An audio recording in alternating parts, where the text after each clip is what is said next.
Olá, queridos ouvintes! Está começando mais uma vez um devocional Temor e Tremor.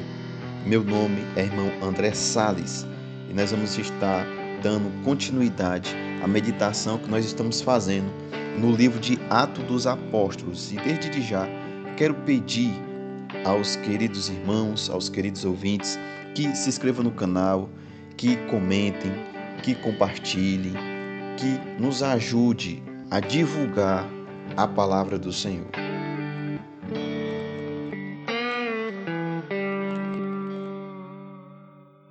O texto que nós vamos meditar nesta manhã se encontra em Atos dos Apóstolos, capítulo 6, do versículo 1 ao versículo 7. E eu vou estar lendo aqui o texto, logo mais estaremos orando, então meditando, pensando e refletindo sobre a palavra do Senhor. O texto diz o seguinte no versículo 1: Naqueles dias, crescendo o número dos discípulos, houve reclamação dos judeus de cultura grega contra os demais judeus, pois as viúvas daquelas estavam sendo deixadas de lado na distribuição diária de mantimentos. Em razão disso, os 12 convocaram a multidão dos discípulos e disseram: Não faz sentido que deixemos a palavra de Deus e sirvamos às mesas. Verso 3: Portanto, irmãos, escolhei entre vós 7 homens de boa reputação, cheios do Espírito Santo e de sabedoria, aos quais encarreguemos deste serviço. Mas nós nos devotaremos à oração e ao ministério da palavra. A proposta agradou a todos, e elegeram Estevão, homem cheio de fé e do Espírito Santo, Filipe, Prócoro, Nicanor, Timão, Pármenas e Nicolau, prosélite de Antioquia. E os apresentaram perante os apóstolos, os quais, depois de orar, e puseram-lhes as mãos. E a palavra de Deus era divulgada, de modo que o número dos discípulos em Jerusalém se multiplicava muito e vários sacerdotes obedeciam à fé. Meus irmãos, vamos orar ao Senhor pedindo para que Deus ilumine nossa mente, nosso coração, para que entendamos a palavra e assim possamos aplicar nas nossas vidas. Oremos. Querido Deus e Pai, Senhor soberano, aqui está a Tua palavra, Pai. Queremos Te pedir que o Senhor nos direcione a verdadeira mensagem, que o Senhor nos direcione, Pai, através da Tua palavra, a podermos lidar com as situações difíceis da nossa vida, com as crises, com os problemas que vêm sobre nós. E assim, Pai, da melhor forma possível, em obediência à Tua palavra, venhamos crescer, amadurecer, ganhar almas, ganhar vidas e ser edificado para a Tua glória. Em nome de Jesus. Amém. Meus amados irmãos, nós temos aqui um texto tremendo, profundo, com uma mensagem atualíssima, urgente para a nossa época. O texto que nós temos aqui vai nos mostrar que nós podemos sim, pelo poder do Evangelho, transformar as nossas crises em oportunidade para crescer, amadurecer e avançar no reino de Deus.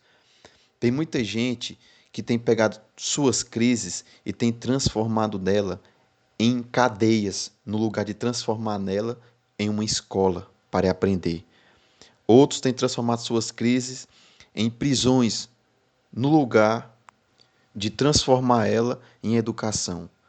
Outros têm transformado suas crises em cárceres, no lugar de transformar elas em experiências para amadurecer, para crescer espiritualmente.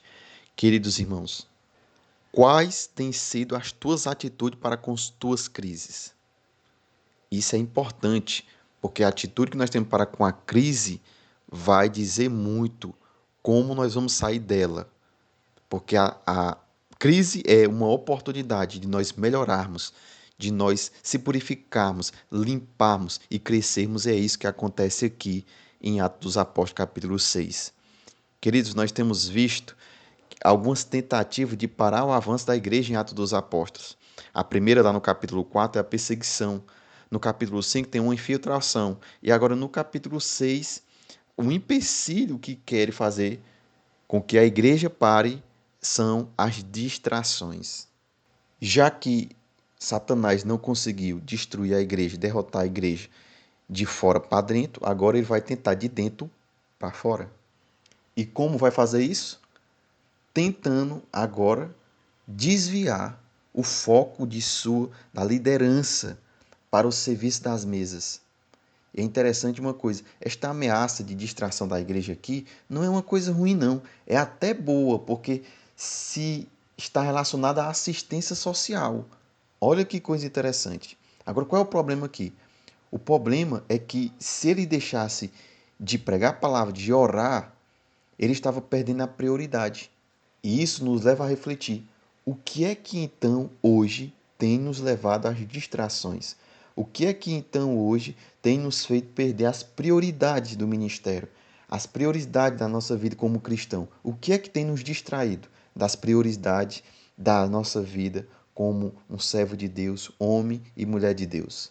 Meus irmãos, vamos aprender algumas coisas aqui com esse texto. Primeira coisa que nós vemos nesse texto aqui, no capítulo 6, no versículo 1, é sobre a reclamação, a murmuração que tem na igreja. Ora, o crescimento da igreja estava ocorrendo de uma forma maravilhosa, estava crescendo muito a igreja. E é óbvio que a tendência disso é haver problemas. E esses problemas vêm à tona. Por quê? Porque nós somos seres humanos, nós somos ainda pecadores. Então nós precisamos entender que o crescimento da igreja sempre trará na bagagem problemas que nós precisamos enfrentar com a sabedoria, discernimento espiritual, palavra de Deus, urgência. Nós temos que entender isso. Então, o que é que estava acontecendo aqui? Um tumulto no meio da comunidade que estava colocando em risco a comunhão da igreja, que é tão bem explorada, mostrada lá no capítulo 2 de Atos dos Apóstolos.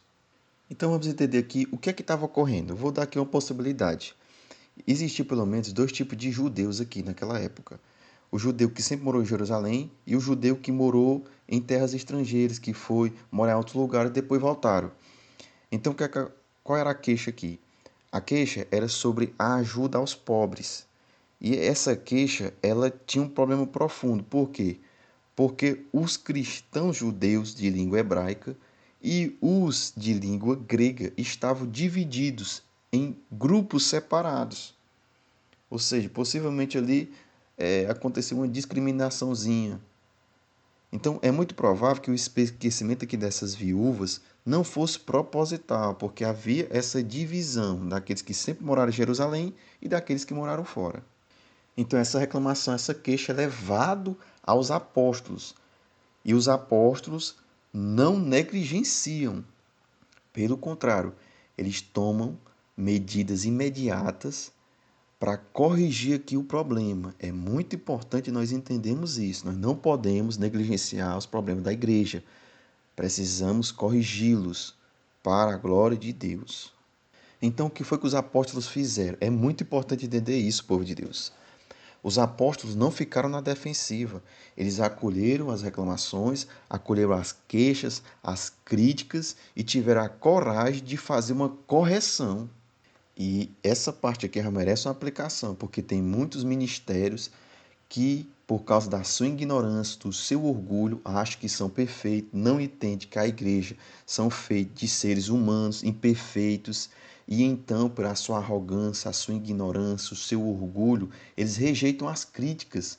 E as críticas, muitas das vezes, são boas, são elas que nos faz olhar para si, fazer uma autoanálise. Um grande pensador já dizia que muitas das vezes nós preferimos ser destruídos pelos elogios, arruinados pelo elogio, do que ser salvos pelas críticas. Os apóstolos aqui foram sábios. Eles acolheram as críticas e então tiveram sabedoria e coragem para então corrigir o problema. Queridos, a gente tem que entender que aquilo que funcionou bem ontem pode não ser mais funcional nem relevante hoje. Nós precisamos, queridos, estar atento a isso, a lidar com as dificuldades que vêm, a lidar com os problemas que surgem. E olha o que é que os apóstolos fazem. Ao invés de se desgastarem no trabalho, servindo às mesas, eles ampliam o quadro de obreiros. Duarte Moody dizia algo interessante. É melhor colocar 10 homens para trabalhar do que tentar fazer o trabalho de 10 homens.